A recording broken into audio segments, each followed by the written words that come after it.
Hello साथियों, नमस्कार। आज आप सभी का general knowledge and story by Vishal में आप सभी का स्वागत है। मैं इस चैनल पर आप सभी को कुछ महत्वपूर्ण प्रश्न डाला करूंगा जो आपके जीवन में काम आएंगे और साथ में कुछ स्टोरियां भी सुनाया करूंगा।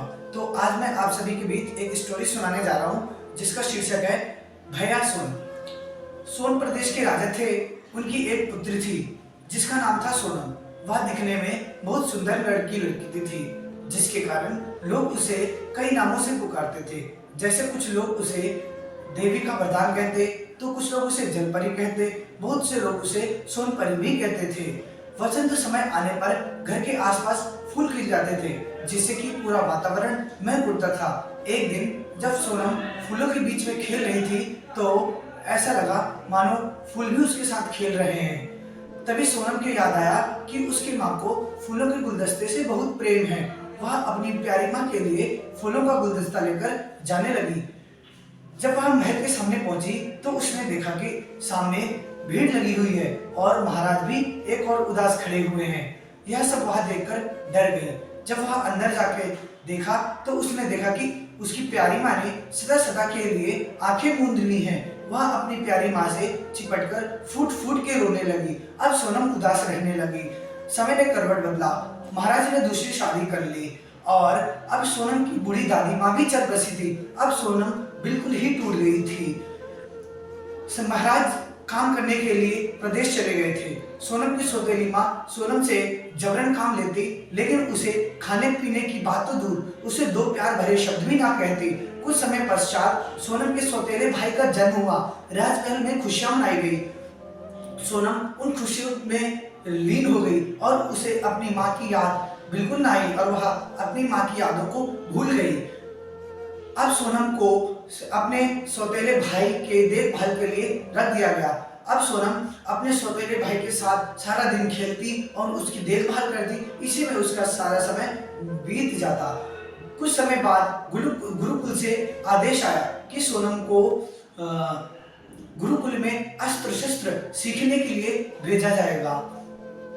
जब यह बात सोनम की सौतेली माँ को पता चली तो उसने कहा, क्यों रे पगली, कोई लड़कियां गुरुकुल में विद्या सीखने जाती है? वहां तो मेरा राजकुमार सोना जाएगा अस्त्र शस्त्र सीखने।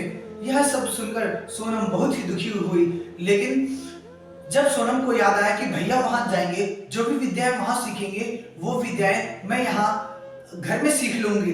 जब सोनम को यह बात पता चली तो सोनम की सौतेली माँ ने उसको डांट डपट कर घर से बाहर निकाल दिया। सोनम को ये बातें बहुत ही तेज चुभी और उसे ऐसा लगा मानो उसकी सौतेली माँ ने उसके तीर मार दिया हो। वह अंधेरी रात में ना जाने किधर चली गई। भटकते भटकते वह बहुत दूर पहुंची। तब उसके मन में आया कि वह कहाँ जाए।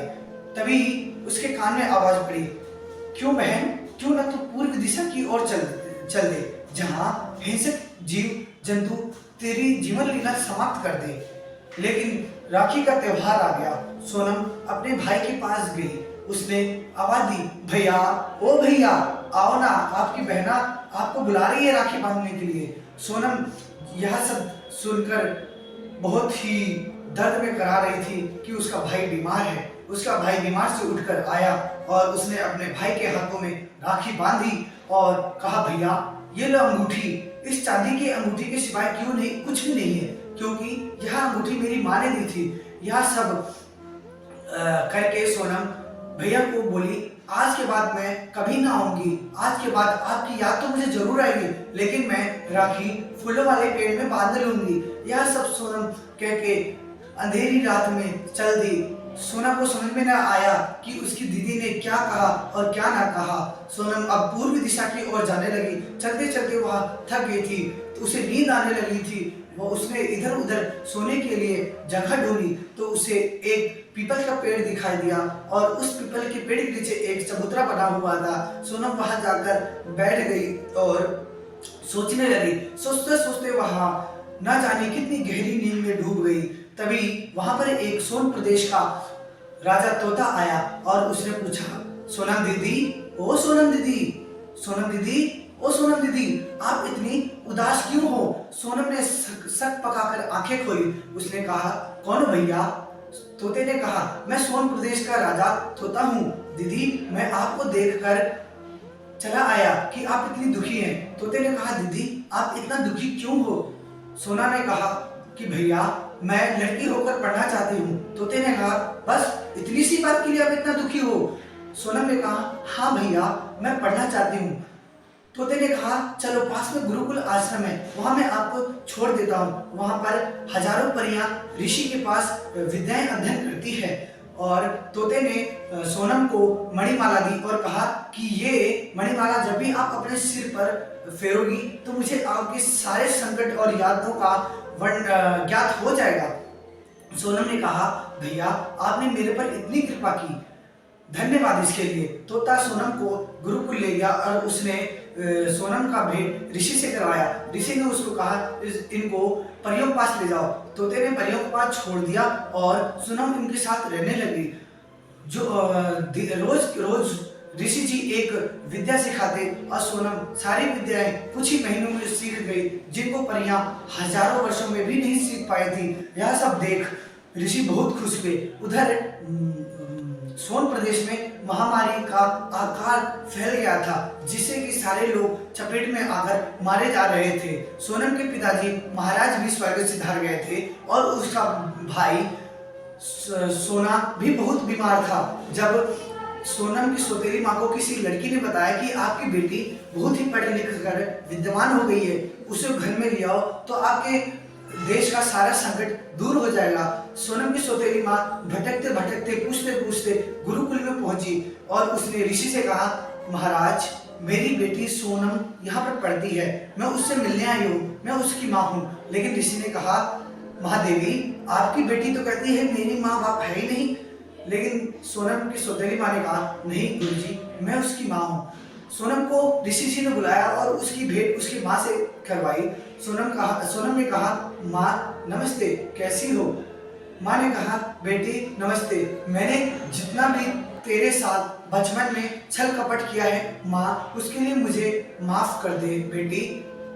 बेटी यह सब सुनकर भावुक हो गई। उसने कहा, माँ आप मेरी माँ हो तो मैं आपको क्यों नहीं माफ कर सकती?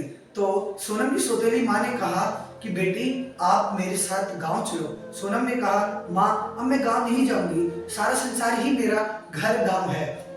लेकिन जब सोनम की सौतेली माँ रोने लगी तो सोनम ने कहा, ठीक है माँ, मैं आपके साथ चलती हूँ, लेकिन मैं गांव की लड़कियों को अपनी तरह विद्याएं सिखाऊंगी। माँ ने कहा, ठीक है। जब सोनम अपने गांव सोन प्रदेश गई तो वहां के लोगों ने जब उसको देखा तो वह बहुत सुंदर एवं विद्वान लग रही थी, तो लोगों ने उसका स्वागत किया और 2 दिन में ही गांव की महामारी दूर हो गई।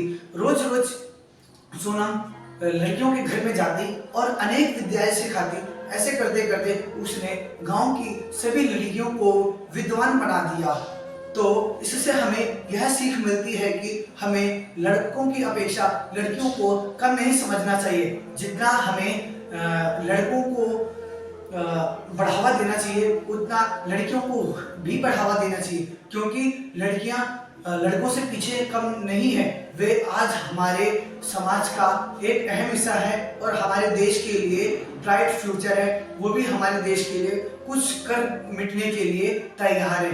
धन्यवाद। यदि आपको यह स्टोरी पसंद आई तो आप मेरे चैनल को सब्सक्राइब करें, लाइक करें, शेयर करें एवं कमेंट करें और अपने दोस्तों को भी शेयर कीजिएगा। धन्यवाद।